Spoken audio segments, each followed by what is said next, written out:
أعوذ بالله من الشيطان الرجيم بسم الله الرحمن الرحيم الحمد لله رب العالمين والصلاة والسلام على رسول الله مولانا محمد مصطفى وعلى آل صحبه وسلم مدد يا الله مدد يا رسول الله مدد يا أولي الله أما بعد.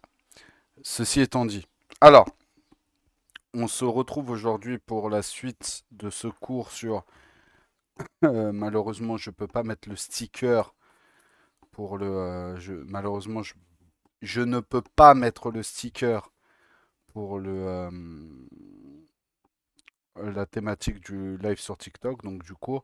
Et donc, on va prendre la suite de l'histoire islamique, de ce cours sur l'histoire islamique, où on va parler du Khilafa. On va commencer à voir le Khilafa de Omar ibn al-Khattab, radiallahu anhu. Mohim, bismillah. Donc, on va voir dans ce chapitre donc sa lignée et comment est-ce que Omar ibn al-Khattab s'est converti à l'islam. Donc, le début de son khilafa, le premier discours de Omar ibn al-Khattab en tant que calife, son œuvre, donc la poursuite des conquêtes musulmanes qui ont commencé sous Abu Bakr as-Siddiq après la pacification de la péninsule, après les guerres d'apostasie. Donc, la continuité des conquêtes sur le front perse, le front du Chem, et l'apparition d'un nouveau front, donc le front égyptien. On verra également comment est organisé le gouvernement et l'administration sous Omar ibn al-Khattab, les différentes provinces, de l'État, donc Ad-Dawla ou Devlet, sous Omar ibn al-Khattab, le Beit al-Mal, donc tout ce qui est les impôts, et la diffusion du savoir et la dispersion des ulama, au temps de Omar ibn al-Khattab, et enfin le décès de Omar ibn al-Khattab, enfin plutôt le martyr de Omar ibn al-Khattab. Donc, premier point, qui est Omar ibn al-Khattab, surnommé Al-Farouq, radiallahu anhu. Donc, Omar ibn al-Khattab, c'est le fils de Nufayl, fils de Abd al-Uzza, fils de Rabah, fils de Abdullah, fils de Kurt, fils de Ghaza, fils de Adi, fils de Ka'b. On le surnommait Abu Hafs.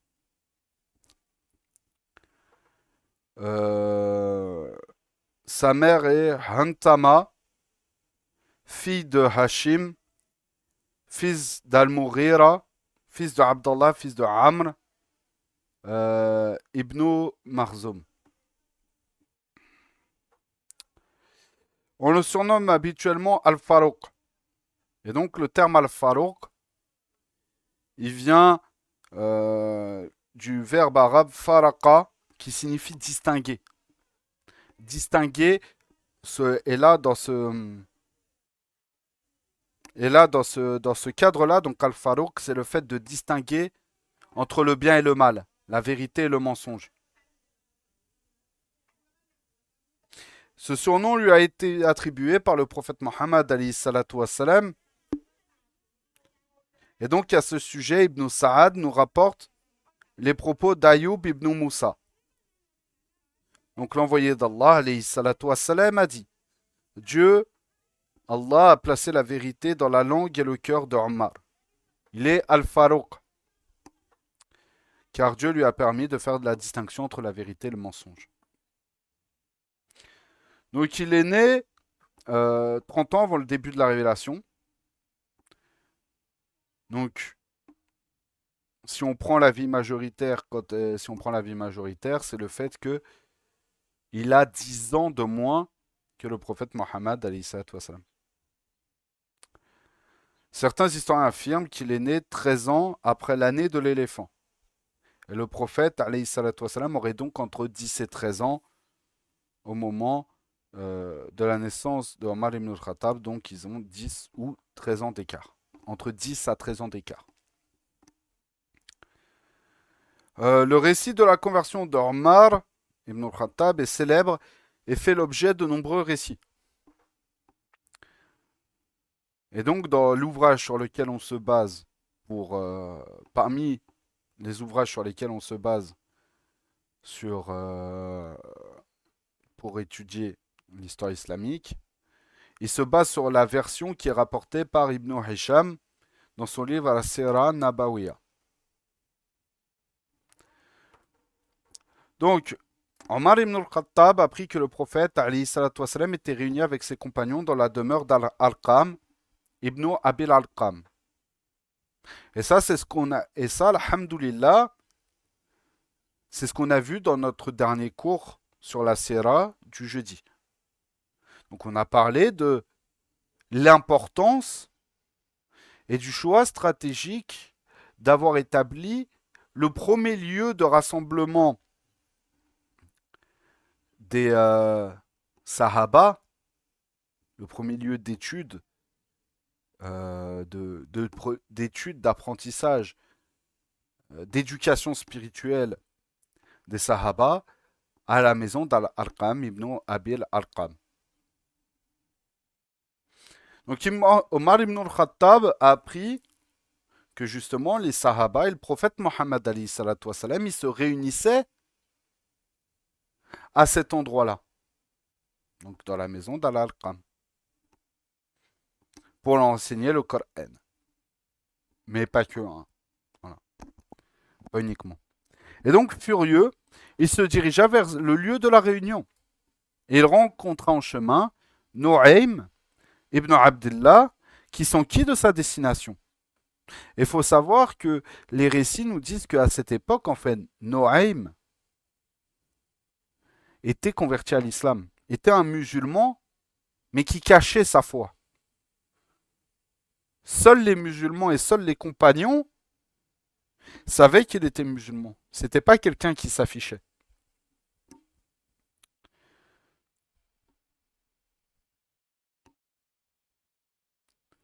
Et Omar lui répondit, je m'apprête à tuer Mohammed, celui qui a divisé Quraysh, traité d'insensé la façon de vivre des Quraysh, et bafoué sa religion et blasphémé contre ses idoles. Omar ibn al-Khattab, comme on le verra et comme j'avais un petit peu entre guillemets teasé dans dans le dernier cours, Omar ibn al-Khattab, peut-être des jeunes générations, c'est des jeunes en fait entre guillemets, parce que c'est pas la génération. Omar ibn al-Khattab, c'est pas la génération des Abu Jahal, des Abu Lahab, euh, des Abu Ubaida, etc. C'est pas cette génération-là. Omar ibn al-Khattab, il est un petit peu plus jeune. Mais Omar ibn al-Khattab est quand même un petit peu plus âgé que les Amr ibn al-As, ou les Khalid ibn al-Walid, ou les Ikrima ibn Abijar, etc.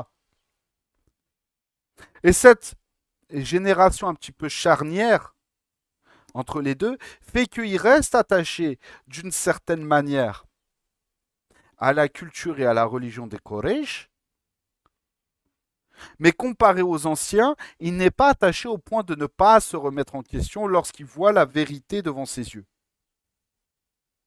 Et ça, on le verra lorsqu'on atteindra ce moment-là, au moment de la Sira, mais Omar ibn al-Khattab, jusqu'au moment de sa conversion qu'on va voir maintenant, Omar ibn al-Khattab a toujours eu ce côté un petit peu partagé en fait. Le truc de l'attachement qu'avait Omar ibn al-Khattab à la tradition, au mode de vie des Quraysh, à la tradition, le respect des anciens, beaucoup de choses, même d'une certaine manière, les idoles, etc., fait qu'il n'appréciait pas la révolution un petit peu spirituelle et idéologique que la révélation que Allah Azzawajal a amenée au prophète Mohammed alayhi salatu wassalam, la révolution que ça a amené, Omar ibn al-Khattab, il avait du mal avec ça. C'est ça qui a fait qu'Omar ibn al-Khattab était peut-être, euh, en tout cas au sein de son clan, un des plus difficiles, un des plus difficiles et une des personnes qui a été la plus dure vis-à-vis des musulmans. Sauf que vu que Omar ibn al-Khattab était quelqu'un qui avait une raison, une spiritualité qui était quand même forte. C'était quelqu'un de très intelligent, hein, aussi très fort physiquement, bien sûr, mais il avait un acre, une raison, une rationalité qui savait que, d'un point de vue spirituel, éthique et moral, les musulmans étaient beaucoup plus grands que les Qurayshis. Parce qu'ils avaient, et ça il l'a compris en échangeant notamment avec son frère qui était converti avant lui, même s'il s'en doutait, il ne l'attaquait pas directement, il se doutait aussi que le mode de vie des Quraysh et les habitudes des Quraysh, c'était pas quelque chose de sain non plus. Tout n'était pas sain chez les Quraysh. Et ça, Omar ibn al-Khattab l'a très bien compris aussi. Est-ce que les Arabes de l'époque étaient très spirituels pour saisir le contexte de sa conversion? En fait, c'est tout dépend ce que tu appelles spirituel. Tout dépend en fait ce que tu appelles spirituel. Si tu prends la définition de la spiritualité comme le principe d'atteindre un idéal, un petit peu la définition un petit peu guénonienne hein, de la spiritualité, dans ce cadre-là, oui, les Arabes, ils étaient spirituels. Mais si à côté tu prends la spiritualité comme étant un moyen de se rapprocher de Dieu sur la forme que nous on entend de la spiritualité chez nous musulmans et surtout chez nous sunnis, bah non, dans ces cas-là, ils n'étaient pas spirituels puisqu'ils n'avaient pas ce cadre monothéiste. Ils n'avaient pas ce monothéisme d'adorer un Dieu unique et de passer par tous les moyens différents en fait pour se rapprocher de lui. Donc dans un cadre vraiment de euh, chercher à s'élever, se rapprocher des bouts de bois, exactement Abdurrahman. Mais en fait ce qu'il faut comprendre c'est que les Quraysh, et même j'ai envie de dire les religions panthéistes et paganistes, il ne faut pas rabaisser la spiritualité que tu vas trouver en fait aussi chez certaines religions paganistes. Attention, comprenez bien ce que je dis, comprenez bien ce que je dis. Quand je dis il ne faut pas leur rabaisser, c'est que ça sert à rien en fait de dire que ces gens-là n'ont pas de spiritualité. Ces gens-là ont une spiritualité. Maintenant, c'est une spiritualité qui, d'un point de vue stricto sensus, théologique, tout ce que tu veux, etc., qui n'a aucun sens. Mais si on sort du cadre religieux, on rentre plus dans un cadre, on va dire, philosophique et anthropologique, bah, tu ne peux pas rabaisser la spiritualité que tu peux trouver par exemple chez les animistes en Afrique de l'Ouest ou chez les Tengris en Asie centrale, parce que tu as une espèce de résurgence un petit peu du Tengrisme euh, dans le monde turcophone, ou certains qui se revendiqueraient, je sais pas moi, retour aux anciennes croyances germaniques ou celtiques en Europe. Tu vois, tu ne peux pas rabaisser en soi, euh, d'un point de vue anthropologique et philosophique, et spirituel au sens large, tu ne peux pas rabaisser en fait cette spiritualité-là. Parce que pour eux, c'est quelque chose d'important. Mais bien sûr que avec, si tu maintenant mets aussi le filtre religieux de l'islam, bien sûr que d'un point de vue rationnel et religieux, cette spiritualité-là n'a aucun sens en fait. C'est tout dépend en fait sous quel prisme tu le regardes. Mais pareil, rabaisser en fait la spiritualité des Quraysh, en fait, tu rentres un petit peu dans le cadre du verset où Allah Azzawajal il dit dans le sens et n'insultez pas leurs idoles par peur que eux, dans leur bêtise et leur passion, n'insultent en retour Allah Azzawajal. Tu vois. Et quand tu regardes quelqu'un comme Omar ibn al-Khattab, cette passion qu'il avait pour les idoles, qui l'a amené à combattre et pour la réalité culturelle de Quraysh, bah, cette passion qui l'animait, cette volonté de préserver cet héritage-là, une fois qu'il passe le cap de la shahada, donc de la conversion, de l'entrée en islam, ça devient un des plus grands défenseurs de l'honneur et de l'héritage de l'islam et euh, tu vois, c'est comment je pourrais dire ça? Ça devient un des plus grands défenseurs en fait de la religion de Allah Azza wa Jal, du prophète Mohammed Mustafa alayhi salatu wa salam, de l'islam, etc. Tu vois. C'est vrai. Ouais, mais après, tu sais, on est dans un cours d'histoire, bien sûr, très orienté d'un point de vue islamique, avec un regard islamique. Mais tu as aussi le cadre de. C'est pour ça que j'ai précisé, quand tu prends de manière générale, d'un point de vue de l'anthropologie générale, etc., et de la philosophie générale, tu ne peux pas truc. Maintenant, si tu mets le filtre de l'islam, bien sûr que oui, la spiritualité des Quraysh est critiquable. Maintenant, d'un point de vue purement stricto sensu, général, philosophique, tout ce que tu veux, spirituel, au sens large anthropologique, c'est pas réellement condamnable. Mais maintenant, tu mets le filtre de l'islam, bien sûr que tout est condamnable en fait dans ce genre de pratique. Tu vois. Voilà. Et donc, Ibn Nu'aym, si on reprend, donc il rencontre Nu'aym ibn Abdullah, qui lui demanda où il allait. Et donc, Omar ibn al-Khattab lui dit qu'il va pour tuer le prophète Mohammed alayhi salatu wa salam. Et il faut savoir, c'est pas précisé dans ce. Ah si, c'est précisé après. Heureusement que j'ai lu. Et donc, il dit qu'il s'apprête à tuer le prophète Mohammed Mustafa alayhi salatu wa salam pour justement préserver, la cohésion des Quraysh et la culture et euh, la culture et l'héritage justement des Quraysh.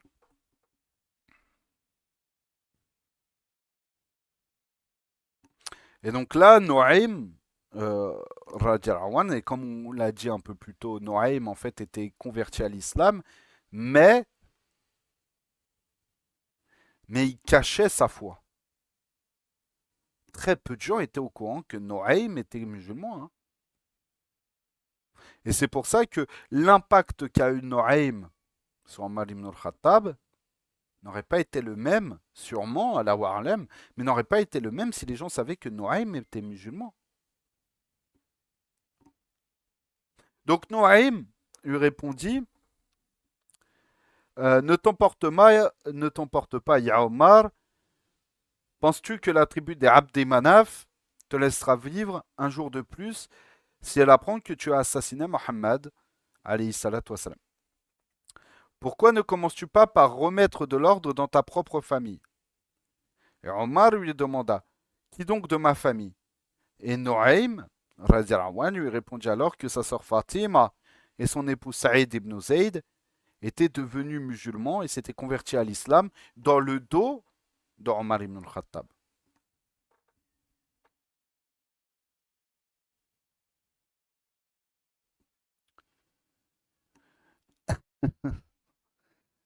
Et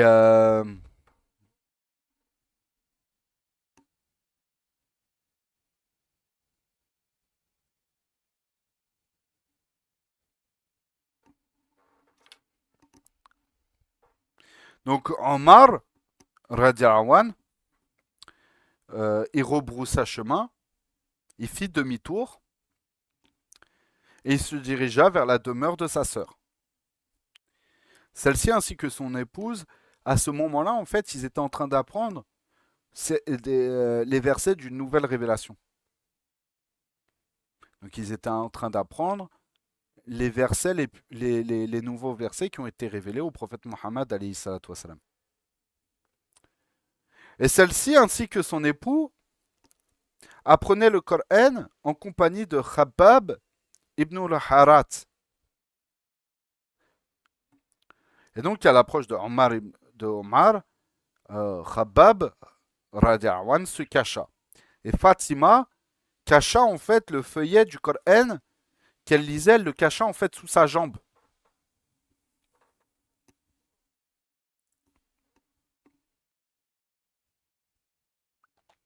Et Omar, il avait entendu en fait Khabab réciter le Coran.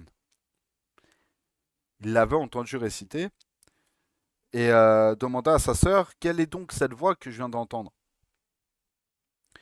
Et Fatima tenta de nier, mais Omar répondit par Allah, j'ai appris que vous suiviez la religion de Mohammed. En fait, quand on entend certains réformistes, j'ai même envie de dire certains négationnistes de l'histoire islamique aujourd'hui, quand on les entend dire que euh, les Koreishis avaient plus de tawhid, étaient plus musulmans que les musulmans de leur temps, en se basant sur des petites paroles comme ça, ou euh, certains versets du Coran, en disant si vous questionnez les Quraysh, dans le sens, hein, si vous questionnez les Quraysh sur qui a créé l'ensemble de la création, ils te diront certainement Allah, etc. etc. Donc le fait qu'ils auraient le Tawhid al-Rububiyya mais pas le reste, en fait c'est complètement un non-sens. Puisqu'on parle en fait d'une religion panthéiste. Donc où Allah Azzawajal est un Dieu parmi tant d'autres.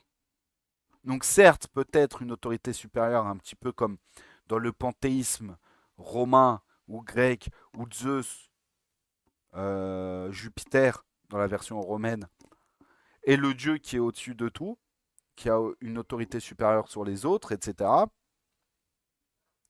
Bah, pour les Quraysh, Allah Azzawajal, potentiellement, c'était la même chose. Allah Azzawajal, certes, a l'autorité supérieure sur les autres, mais c'est une divinité parmi tant d'autres. Faut pas oublier qu'à côté, par exemple, quand les Quraysh, entre guillemets, parce que c'est pas forcément quelque chose, non, c'est pas un institut de fiqh. Euh,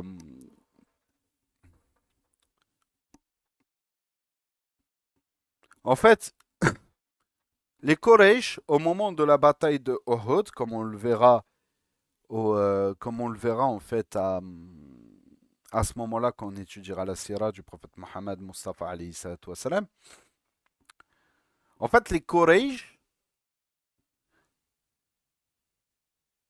Amin, euh, en fait, les Quraysh n'ont pas forcément gagné à la bataille de Uhud. En tout cas, nous, d'un point de vue éthique, moral et spirituel, on ne peut pas dire que les Quraysh ont gagné. Là, on n'est pas dans là, on n'est pas dans le déroulé des faits, le pur déroulé des faits. Là, on est dans une analyse strictement spirituelle, strictement spirituelle, euh, spi- euh, on va dire métaphysique, soufi un peu du truc. On ne peut pas dire d'un point de vue de notre foi et wa alaykoum salam, alhamdoulilah.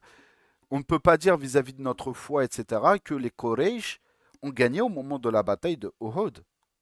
C'est dans un non-sens. Mais fermeture de parenthèse. Ce que je voulais dire, c'est quoi?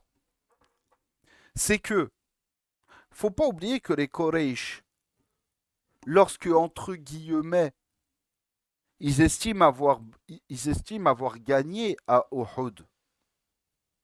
Et on verra, et je vous expliquerai le pourquoi du comment lorsqu'on abordera la bataille de Uhud au moment de la Sira. Je vous expliquerai pourquoi on ne peut pas partir du principe que, d'un point de vue non seulement historique au niveau du déroulé des faits, mais également d'un point de vue spirituel et religieux, pourquoi est-ce que la bataille de Uhud serait une défaite, entre guillemets? On développera ça un petit peu plus à ce moment-là. Mais ce qu'il faut comprendre, c'est quoi? Les Quraysh, quand soi-disant dans leur tête, ils ont gagné à la bataille de Uhud, faut pas oublier que eux, ils ont juré par Al-Uzza qu'ils ont gagné cette bataille. Ou Al-Lat, je ne sais plus. Je crois que c'est Al-Uzza. Par Al-Uzza, nous avons gagné. Est-ce qu'ils ont juré par Allah? Ah non. Donc on ne peut pas juste. Non, non, je crois qu'ils avaient juré uniquement par Al-Uzza, si je me souviens bien, ou Matek. Tu vois? Mais partant de ce postulat-là, on ne peut pas dire, comme le pensent certains frères, Parce que ça reste nos frères. Même si on dit, même si pour nous, on estime qu'ils ne sont pas sunnis, ils ne font pas partie d'Ahlul Sunnah wal Jama'a, mais ça reste nos frères en islam. On ne fait pas leur tekfir comme ça, tu vois. On leur laisse les choses comme ça, tu vois. On leur laisse. Pour nous, ils ne sont pas sunnis, mais pour autant, ça ne veut pas dire qu'ils ne sont pas, comment je pourrais dire ça. Ça ne veut pas dire pour autant qu'ils ne sont pas musulmans. Mais pour nous, ils ne sont pas sunnis, ça c'est clair. Mohim. C'est pour ça que lorsque on voit juste cette citation-là, où on ne peut pas prendre en compte les pléthores d'autres trucs, où ils disent que si mais les Koreishi, ils avaient le Tawhid al-Rububiyya parce que euh, ils juraient par Allah. Allah, il dit d'ailleurs, si on leur demande qui a créé tout ça, ils vont dire c'est Allah. Ouais, mais en fait, Allah, quand vous comprenez ce que historiquement parlant, culturellement parlant, anthropologiquement parlant, spirituellement parlant, etc., etc., ce qu'est une croyance ce qu'est le panthéisme, une croyance panthéiste, avoir un panthéon de divinité, vous comprenez que dans tous les cas, ça n'est pas du tawhid, même rububiyya. C'est pas du tawhid, même rububiyya. Pourquoi? Parce que Allah Azawajal est une divinité parmi tant d'autres.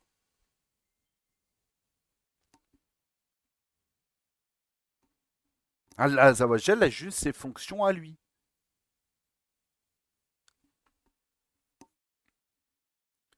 Mais pour ça, pour comprendre ces faits-là, faut comprendre le principe du panthéisme. Wa alaykoum salam. Faut comprendre le principe du panthéisme, étudier un petit peu justement l'histoire des différentes croyances qu'il y avait avant, et notamment le panthéisme. Mais vu que c'est des gens qui sont des négationnistes de l'histoire, comment vous voulez qu'ils comprennent ces principes-là? C'est pour ça que justement, ces cours-là que j'essaye de donner, que ce soit en privé ou la rediffusion est disponible sur le serveur Telegram, euh, c'est pour ça que, par contre, moi je fais monter personne pendant les cours. C'est pour ça que, euh, quand je donne ces cours d'histoire, c'est aussi justement pour se renforcer. euh, c'est justement pour renforcer justement cette éducation et renforcer justement l'identité musulmane. Pourquoi? Parce que c'est quelque chose qui est important justement pour aussi notre ancrage dans la vie de tous les jours.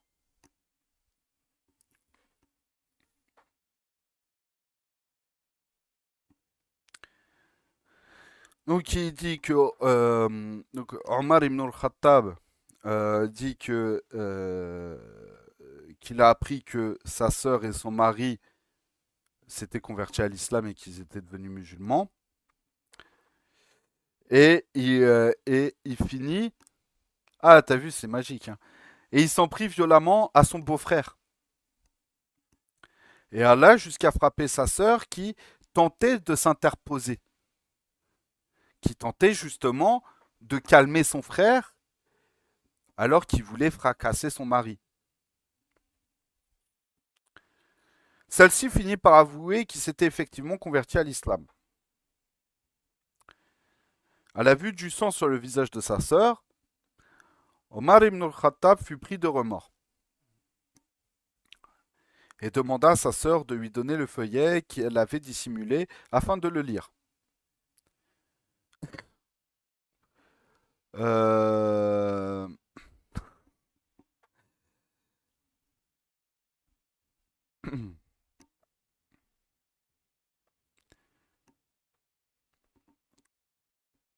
Faut savoir que, juste petite parenthèse rapide, bon je dis toujours parenthèse rapide mais au final ça dure 2 heures.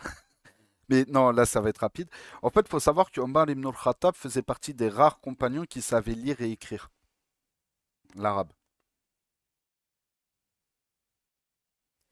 Omar ibn al-Khattab faisait partie des rares compagnons qui savaient lire et écrire.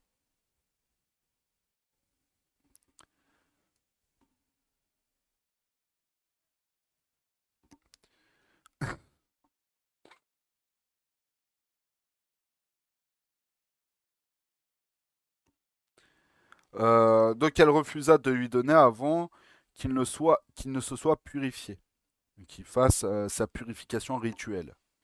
L'eau d'eau ou le roussel. Il y a divergence, il y a divergence chez beaucoup de de savoir qu'est-ce qui était défini par la purification en fait. Certains expliquent que c'est uniquement l'eau d'eau parce que l'eau d'eau était déjà connue à ce moment-là, au moment de la conversion de Omar ibn al-Khattab. L'eau d'eau était déjà connue par les musulmans, mais le roussel pas forcément. Le roussel a été codifié plus tard. Donc certains pensent que c'était uniquement les ablutions, donc les petites ablutions, l'eau d'eau. D'autres pensent que parce que euh, Omar ibn al-Khattab, à ce moment-là, était impur de par son polythéisme, etc., etc., devait faire son roussel en fait. Tout comme quelqu'un qui se convertit à l'islam, et ça c'est l'avis dans plusieurs justement écoles juridiques, que le roussel, l'ablution c'est 3 fois ou une fois. Rigna, c'est pas les questions de fait, j'aime pas trop y répondre ici, mais même en plus, j'ai même pas compris j'ai même pas compris ta question en fait. Enfin bref. Et, euh, et le truc c'est quoi? C'est que il y a une vraie divergence quant à savoir est-ce que c'était le rose ou est-ce que c'était l'odo à ce moment-là. Maintenant, vous prenez comme vous voulez. Moi, donc un koufar peut faire le wudu. Bah en fait, Abdurrahman, parce que là je suis en direct en fait en même temps avec ceux qui suivent le cours via le serveur Telegram. Euh, oui, non, non, la Nia, c'est pas un pilier. Mais en fait, par exemple, t'es, par exemple, chez les Ahnaf, que ce soit avant ou après la conversion, tu es obligé en fait de faire le bain rituel. Tu comprends ce que je veux dire?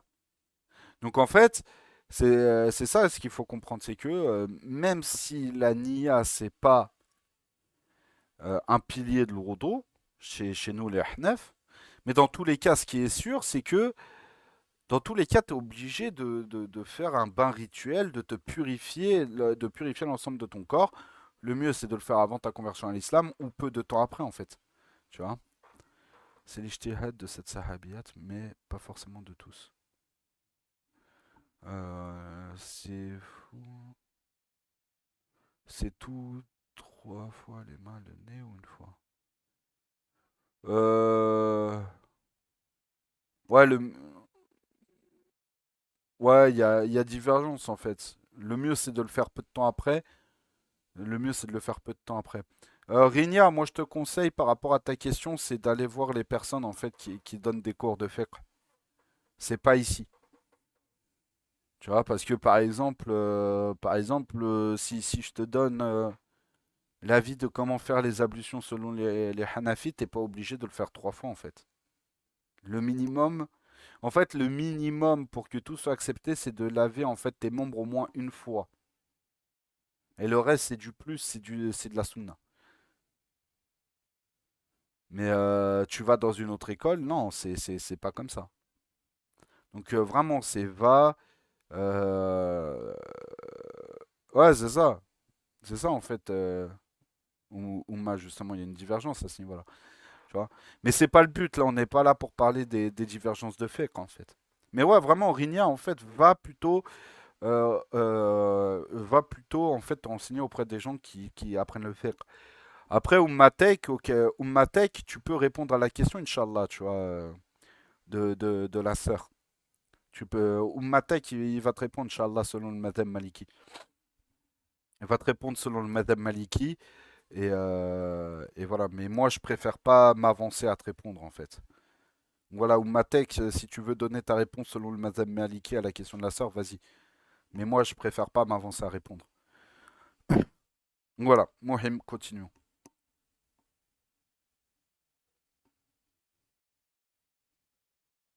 Exactement. Exactement, Ummatek. Tiens, mange ta amana.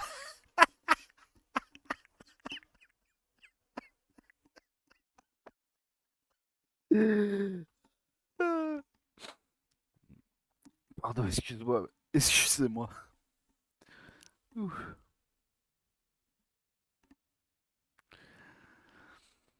Alors, euh, donc, il finit par se purifier. Et ensuite, il lit le passage coranique. Donc, les versets, en fait, que sa sœur cachait, en fait, au moment où Omar ibn al-Khattab a débarqué. Euh, et manifesta alors son émerveillement devant, en fait, la beauté des versets. De la beauté des versets. Ce qui est reconnu majoritairement, et ça on le verra plus en détail dans la Syrah, mais ce qui est majoritairement reconnu, c'est les 19 ou 20 premiers versets de la Sourate Taha, qui ont justement énormément touché le Omar ibn al-Khattab, mais ça on le verra en fait pendant la Syrah. Donc c'est pour ça que j'essaie de passer un petit peu vite et j'essaie plus en fait de me baser sur ce récit-là pour prendre d'autres questions en parallèle en fait. Voilà. Donc, et donc là, Khabab en fait sort de sa cachette et révéla en fait à Omar ibn al-Khattab qu'il a entendu le prophète Mohammed invoquer Allah Azzawajal en ces termes. Oh mon Dieu, renforce l'islam par la conversion d'Abu al-Hakam. Donc Abu al-Hakam, c'est qui? C'est Abu Jahal. Ou de Omar ibn al-Khattab. Donc il a demandé à Dieu, parce qu'il savait que soit Omar ibn al-Khattab, soit Abu al-Hakam, donc Abu Jahal, étaient les personnes étaient parmi les plus puissantes en fait de Quraysh. C'était parmi les gens les plus puissants et les plus influents de Quraysh à ce moment-là. Et il dit parmi ces deux personnes qui sont les plus puissantes ou les plus influentes, renforce de ouf, euh, renforce justement l'islam par ces deux personnes-là. Fait en sorte que l'islam, la, la future civilisation,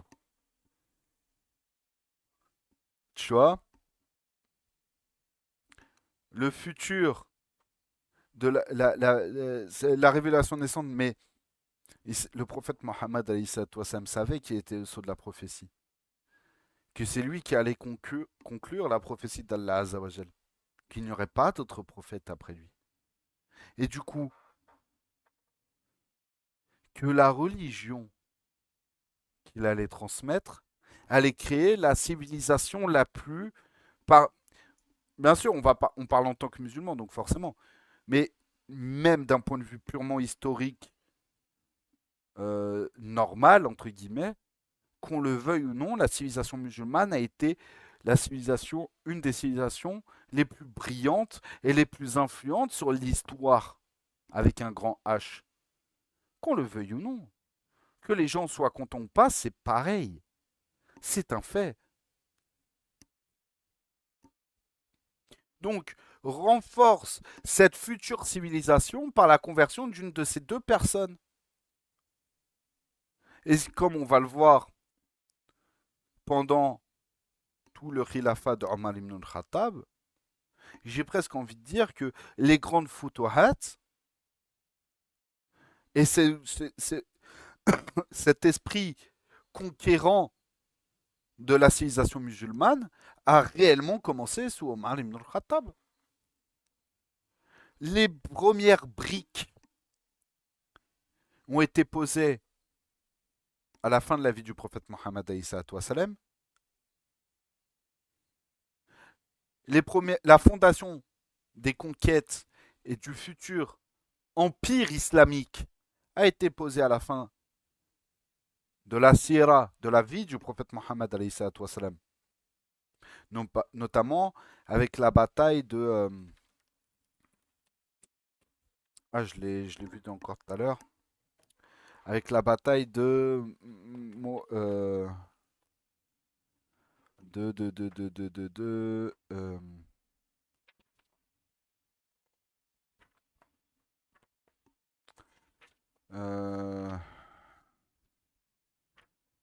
de Astaghfirullah, j'aime pas quand je perds les termes.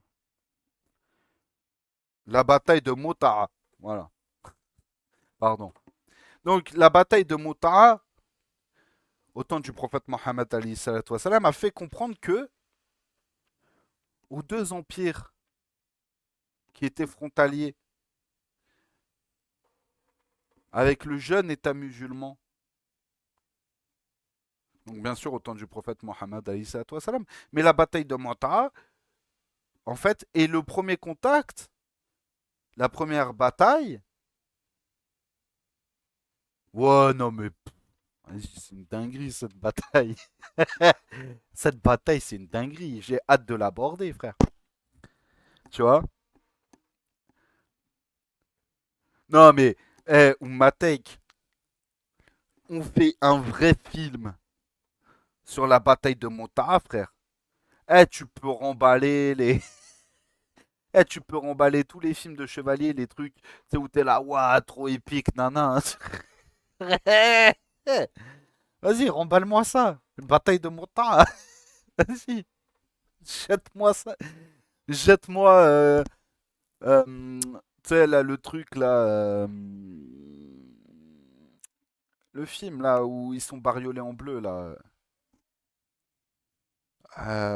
Le film où ils sont bariolés en bleu, bref, je sais plus. Sur l'indépendance de l'Écosse. Même Kingdom of Heaven, il y a là les batailles, les moments épiques dans Kingdom of Heaven. Pourtant, c'est un bête de film épique. Mais vas-y, jette-moi ça. Pour moi, Braveheart, voilà. Jette-moi Braveheart. Jette-moi Kingdom of Heaven.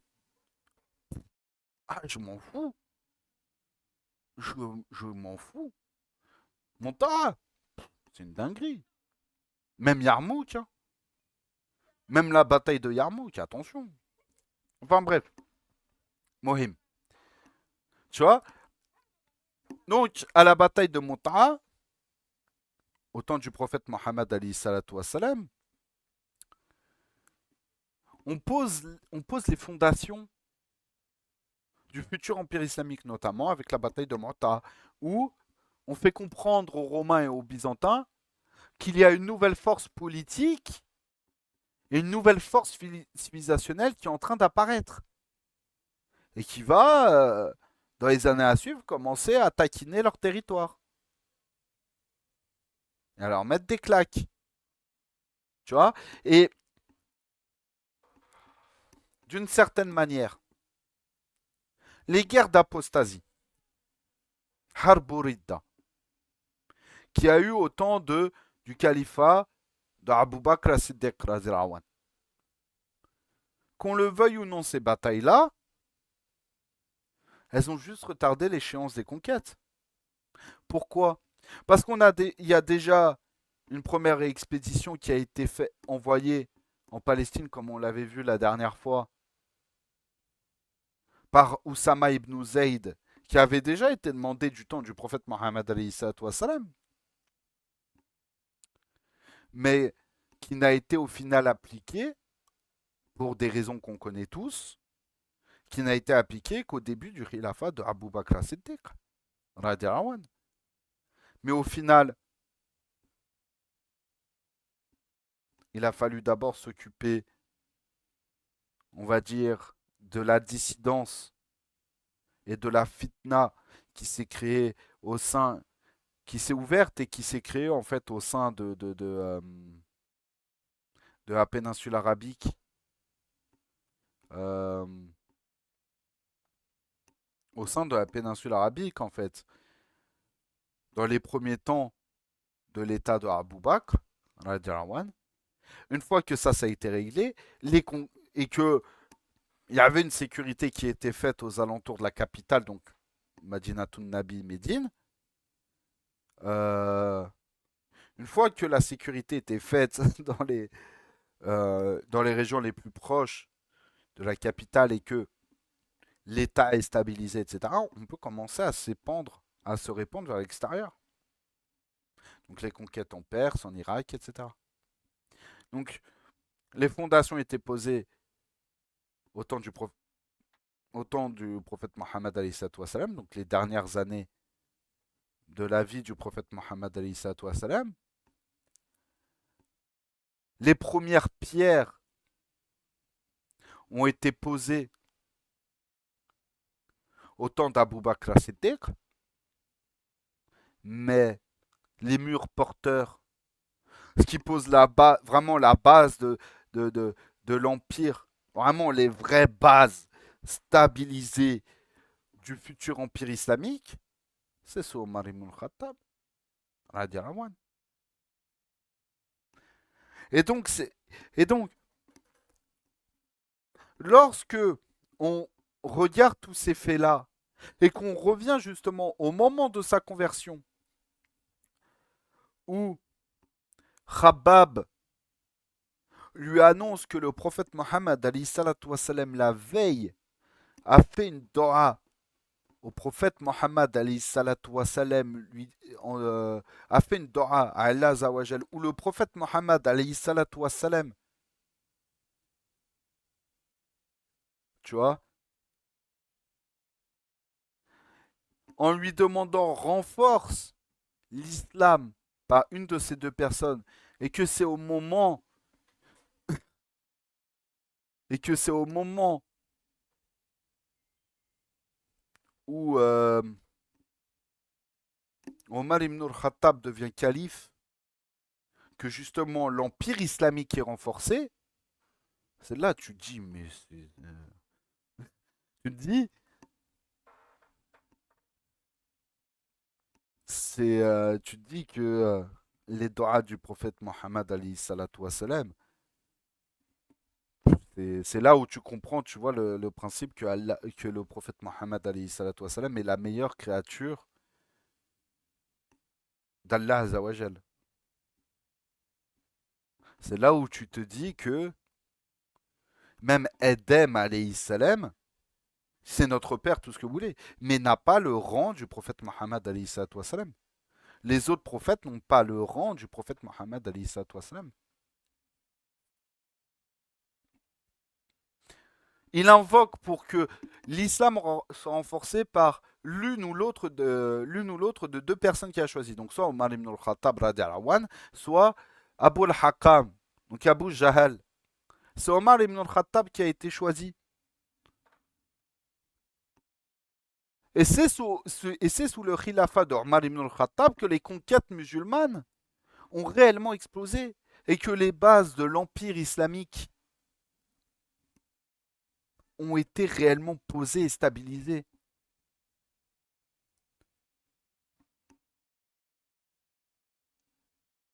Vraiment, c'est là où on voit que tu regardes le déroulé de l'histoire islamique comme un tout,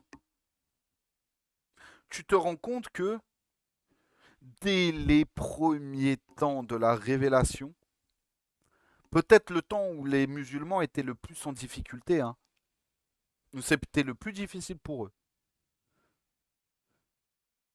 Mais il a déjà été prédestiné que même au temps où c'était le plus difficile, la civilisation musulmane sera une des civilisations, si ce n'est pas la civilisation, qui a eu le plus d'impact et le plus d'influence sur l'histoire mondiale. Et ça, c'est venu d'une doha, d'une invocation.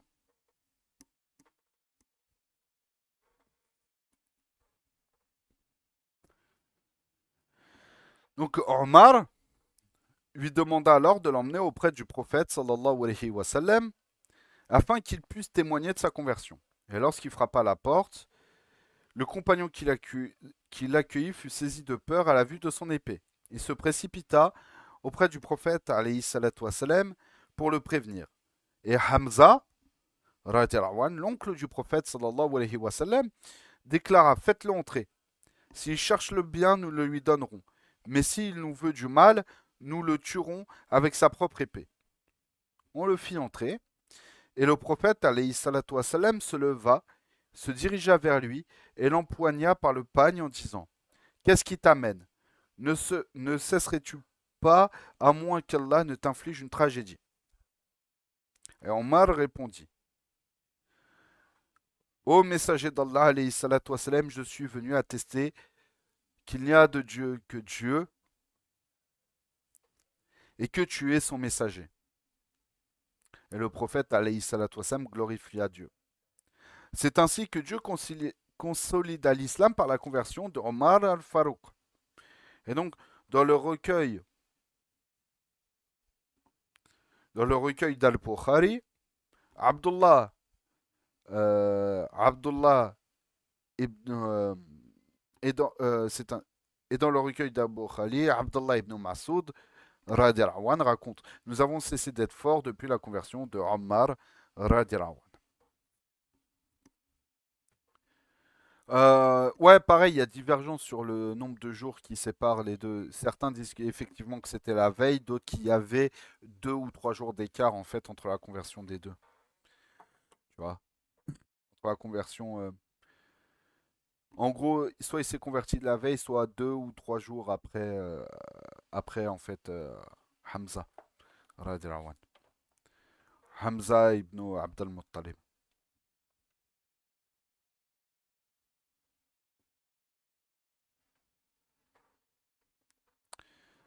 Euh, exactement. Alors, donc là, on a fini. Waouh, on a déjà fait 1 heure juste sur la conversion. Juste sur la conversion d'Omar ibn al-Khattab, regardez, on a regardé ce qu'on a pu dire et développer juste en 1 heure juste sur la conversion d'Omar ibn al-Khattab radiallahu anhu. Euh,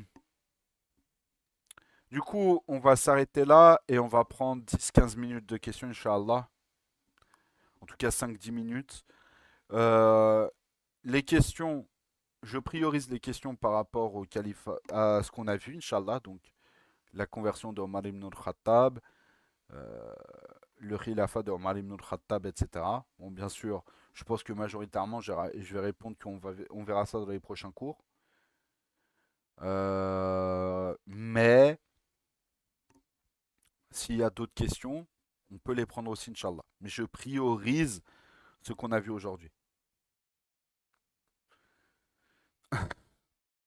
Donc pareil pareil au niveau de la rediffusion sur, on va dire sur le chat, si vous avez au niveau des cours qui sont enregistrés, si vous avez des questions, n'hésitez pas aussi, Inch'Allah.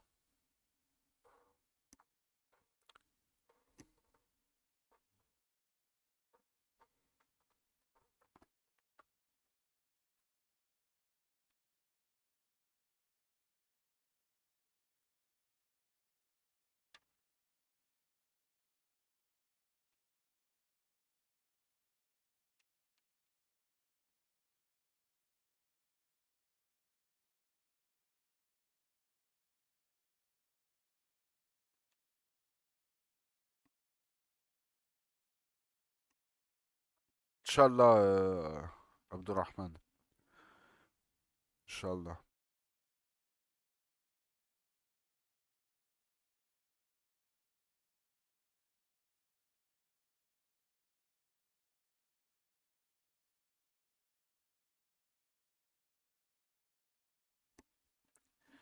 Euh, euh, euh, euh. vais réactiver le micro sur TikTok. Ouais, donc du coup, après avoir échangé avec le frère sur un frère sur l'enregistrement, voilà, et après avoir échangé avec un frère sur l'enregistrement. D'ailleurs, je tiens à le rappeler pour ceux qui sont sur TikTok, pour revoir les rediffusions des cours, Inch'Allah, pour revoir les rediffusions des cours sur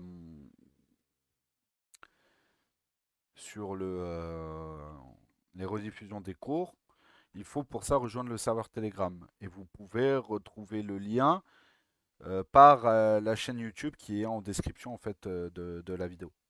C'est seulement en fait, c'est uniquement par ce moyen-là que vous pourrez rejoindre en fait le serveur Telegram pour revoir la rediffusion des cours. Euh, euh, donc, est-ce qu'il y a des questions? Sinon, on coupe, on fait une pause à peu près de 15-20 minutes. Et ensuite, on fera un temps de lecture, Inch'Allah, sur Ayat al-Sahaba, afin justement de comprendre comment est-ce que le prophète Mohammed alayhi salatu wassalam, a éduqué les Sahaba et que les Sahaba ont posé les fondations, les premières briques, justement, de la civilisation musulmane. Donc, est-ce que sur TikTok, il y a des questions, Inch'Allah? Et s'il y a d'autres questions ici, Inch'Allah, n'hésitez pas, vous prenez la parole ou vous l'envoyez sur le chat. Et voilà. Ok. Donc si sur TikTok, est-ce qu'il y a des questions, Inch'Allah?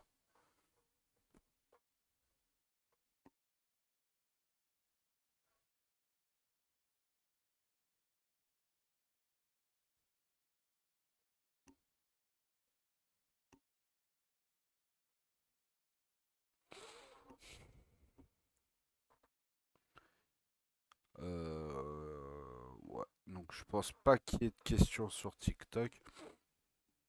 Je pense pas qu'il y ait de questions. Tac tac. Bon bah on va s'arrêter là, Inch'Allah. On va s'arrêter là. Moi je vais couper micro-caméra ici et micro-caméra là sur le logiciel d'enregistrement. Mais je reste connecté et je vais couper le live après et je vais en relancer un sur TikTok pour la lecture justement pour la lecture justement de Ayat Sahaba. On va se prendre à peu près 30. Là, on va faire 15-20 minutes de pause et après on va se prendre 20-30 minutes, 20 maximum 30 minutes euh, de lecture de Ayat Sahaba. euh, de Ayat Sahaba pour,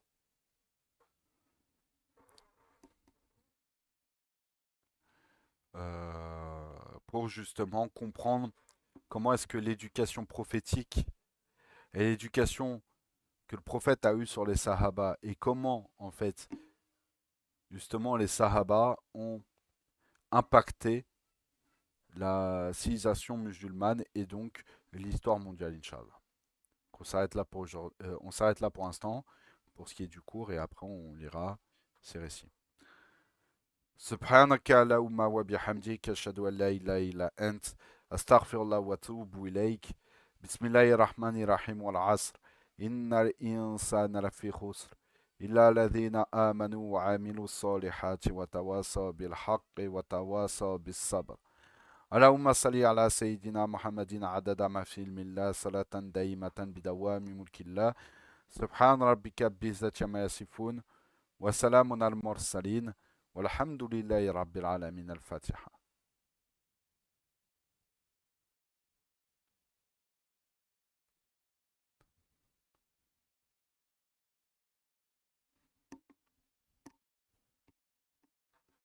Donc,